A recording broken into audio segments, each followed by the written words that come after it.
For those of you who do not know me, I am Field Marshal President for life, Dr. Idi Amin Dada. This is very important. Do not try to escape. Do not try to escape. As the Palestinians have wired explosives all around the buildings. This is very important.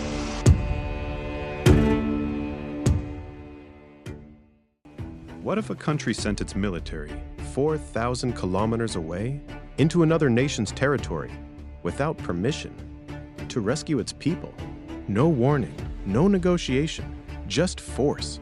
This isn't a movie. This actually happened. Part 1. The hijacking. June 27, 1976. Air France Flight 139 lifts off from Tel Aviv.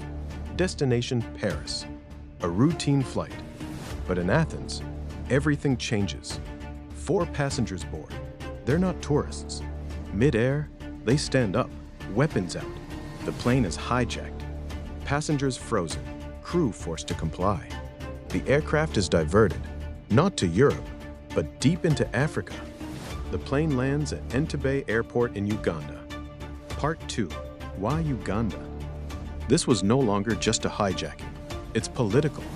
Because Uganda is ruled by a man known for unpredictability, Idi Amin, a military dictator, charismatic but feared. Instead of stopping the hijackers, he welcomes them, supports them, even sends Ugandan soldiers to guard the hostages. Now the crisis has a government behind it, and that changes everything. Part 3. Hostage crisis. Inside the old airport terminal, the passengers are divided. Non-Israeli passengers are slowly released, but Israelis and Jewish passengers are held back, separated, targeted. Days pass, tension rises. The hijackers issue demands, release dozens of prisoners, or the hostages die. The world watches, Israel waits, but time is running out. Part 4. The decision. Inside Israel, leaders face a brutal choice: negotiate or fight. Negotiation could save lives, but set a dangerous global precedent. Give in once, and every future hijacking becomes easier. But a military operation? Almost impossible. Hostages are 4,000 kilometers away, in hostile territory, protected by both terrorists and a foreign army. One mistake, and everyone dies. Still, they choose to act. Part 5. The secret plan. A mission begins to take shape. Extreme distance, zero margin for error. Israeli commandos will fly across continents in military transport aircraft. Low altitude, avoid radar, no backup, no second chances. The element of surprise is everything. If they fail, they don't just lose the hostages. They risk international fallout. Part 6. The Raid. Night, July 4th, 1976.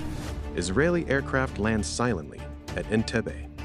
Out steps a black Mercedes, designed to resemble Idi Amin's convoy. For a moment, confusion.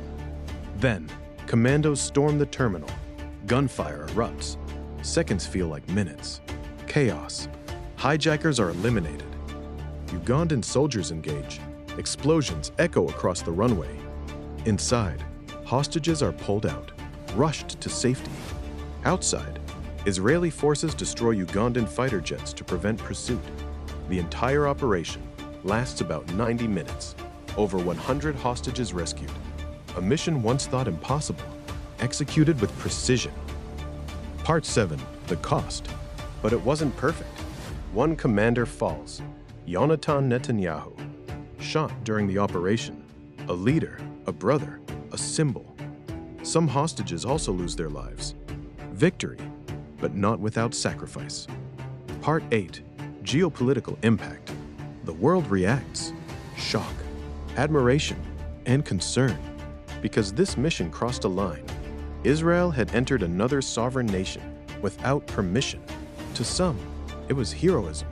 To others, a dangerous precedent. If one country can do this, what stops others?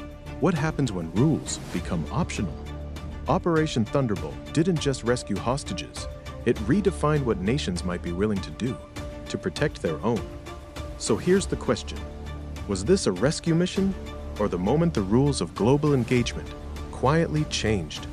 Because when a country proves it can strike anywhere, the world doesn't just feel safer, it becomes a lot more unpredictable.